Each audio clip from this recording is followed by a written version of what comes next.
Hey everyone, how's it going? This is Mike, and I'm back doing one in the series of a movie for each year of my life. So I can move this a little bit. Okay, all right.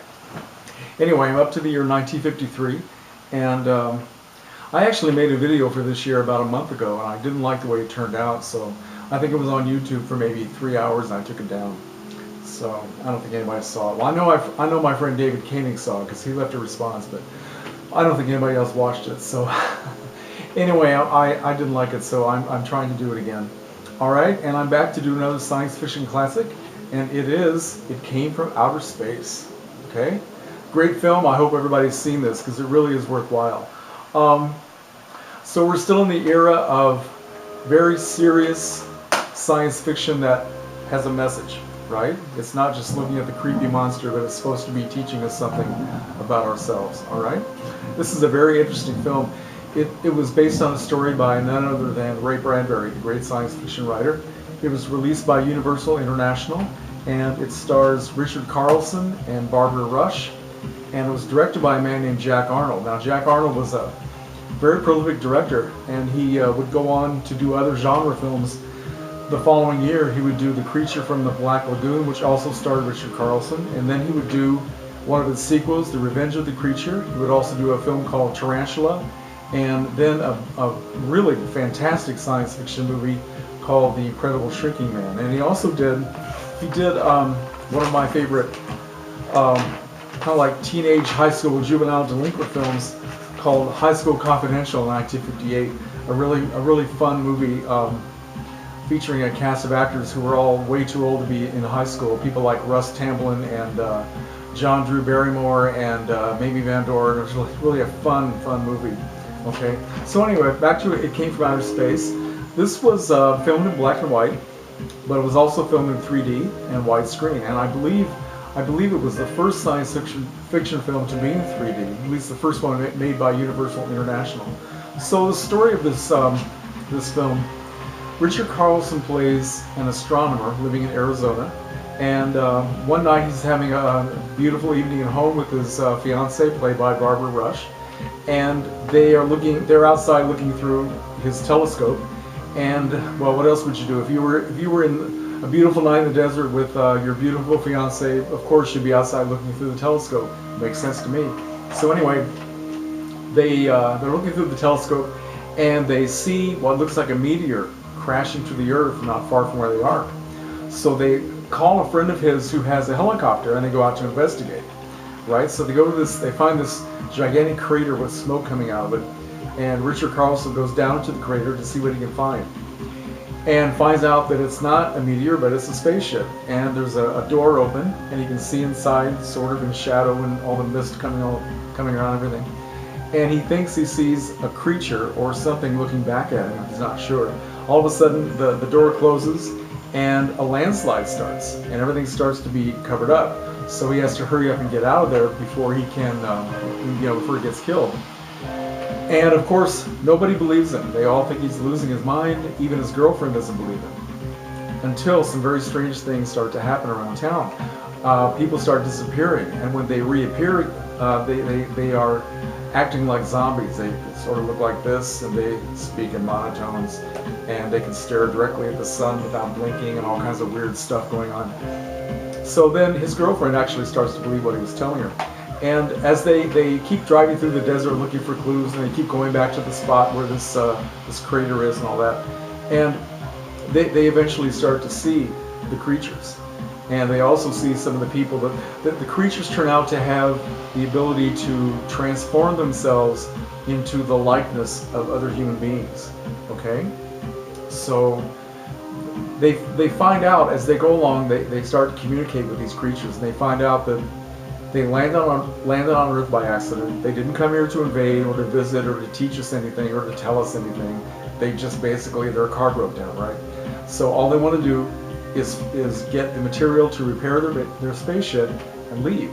And the reason why they are taking the appearance of Earth people is because they're a very advanced civilization. They know a lot about the people of Earth, and they know that if people would see them as they really are, they would be so horrified that they would be likely to commit acts of violence. So all they want to do is just be left alone, get their stuff, and leave. So they can go into town on the appearance of looking like people from Earth and get the stuff they need and leave. So they're very peaceful. They're not here to invade us. They're not here to hurt anybody. And Richard Carlson comes to believe them, and he wants to help them. So that's what happens. And the story is actually the story is the most important thing, and the character development and the special effects, which are very good for the time, and of course the 3D, which you don't see on the DVD. But they're actually not the most important thing. The most important thing is the message that they're talking about. It's not just the early 50s fear of invasion, but it's also everybody's mistrust of people from different cultures, people who look different. So it approaches the ideas of xenophobia and racism, some very important things that people needed to learn about in those days, to understand about themselves. And that was very much something that came from Ray Bradbury. That was the point he was trying to make. And when he submitted this story to Universal Studios, he wanted to make the aliens not to be evil, not to be dangerous. What he did was he presented two stories to Universal, one making them be malicious and the other making them to be not malicious.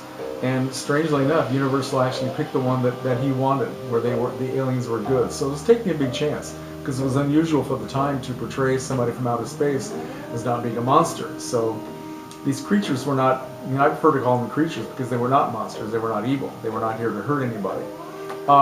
When the film was actually finished, all the principal photography was finished, the original idea was to not show the creatures in full view. One of the effects they have in the film is to let you look at the events through the eyes of the creature, or it turns out eye, because I had just one big eye kind of in the center of their body. But that they were not completely visible, but you could see what they were looking at, right? So it's kind of a neat effect. And when the film was finished, the powers that be at Universal International decided that they would probably disappoint people, especially kids, if they did not show the creatures full on. So that was all added later. And the creatures that they designed, they actually came up with a design that they rejected that was eventually used in another Universal International film called This Island Earth. They used it for the, if you've seen that film, the mutants, the ones with the big heads. That was the original design for the creature in It Came from Outer Space. But they came up with another design that's kind of hard to describe it. It's sort of this big globule thing that kind of it's very dark, but it has kind of a sheen to it, and one gigantic eye kind of in the center that looks almost like a camera eye. It's kind of interesting. But yeah, there's a scene where the Richard Carlson character is speaking to one of the creatures, and the creature is hiding in the entrance to a cave, and you can just barely see any kind of movement or an outline. And I guess when they added the effect later where the creature would come forward, it showed the Richard Carlson character just recoiling in absolute horror, just like a kind of reaction you would see in an old silent movie where people were just exaggerating the movement to make sure you knew that you were getting the point that they were afraid. So that scene comes off as being just a little bit over the top. Doesn't spoil the film, but okay, it's a very good movie, and I think that it has a lot of things going for it. Let's see. One thing that's interesting, they when the film was released, they had a kind of a gimmick at selected theaters where during the scene early in the film where the rock slide was happening, they had these two collections of styrofoam rocks on each side of the theater screen. And when that scene came on and people were wearing their 3D glasses, so it was all coming right toward their faces, they would have catapults sending the rocks out into the audience and hitting people in the face. So that was kind of cool. It reminds me of William Castle. I have to wonder if maybe he got some of his ideas for his gimmicks by watching this film. I don't know. Anyway, okay, so I guess I'm trying to think. I wrote some stuff down. I don't know if I've given you everything that I wanted to give, but oh, one more thing about Jack Arnold. He not only directed the films I mentioned, but there's a commentary on this DVD. It's a wonderful commentary, and there's also an extra feature. a featurette. It's called, what is it called? The Universe According to Universal. And they talk about the whole history of Universal films dealing with science fiction, going all the way back to Frankenstein and The Invisible Ray in 1937 with Karloff and Lugosi. And one thing they mentioned in here that I never knew, Jack Arnold was an uncredited director for the outer space sequences in This Island Earth. So he was a very prolific and very talented director. And okay, I guess that's pretty much all I had to say.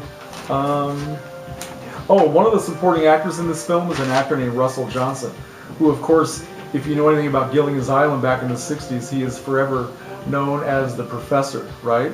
But long before he got typecast in that role, he has a long, long history of credits, both in films and television, going all the way back to 1950. And he was not only in this film in a very good supporting role, he was also in This Island Earth and Attack of the Crab Monsters. And most of the time he was playing bad guys. You know, very good actor, very good looking guy. I think that's pretty much all I wanted to say about this film. Okay, highly recommended if you like the old sci-fi classics from the early 50s. I think you'll really like this. And okay, I guess that's it. I might do another film for 1953. There's a film noir I'd like to do, and I'll try to get that up the next couple of days and get back in the game a little bit here. So, okay, thank you for watching, and please leave comments. Okay, take care.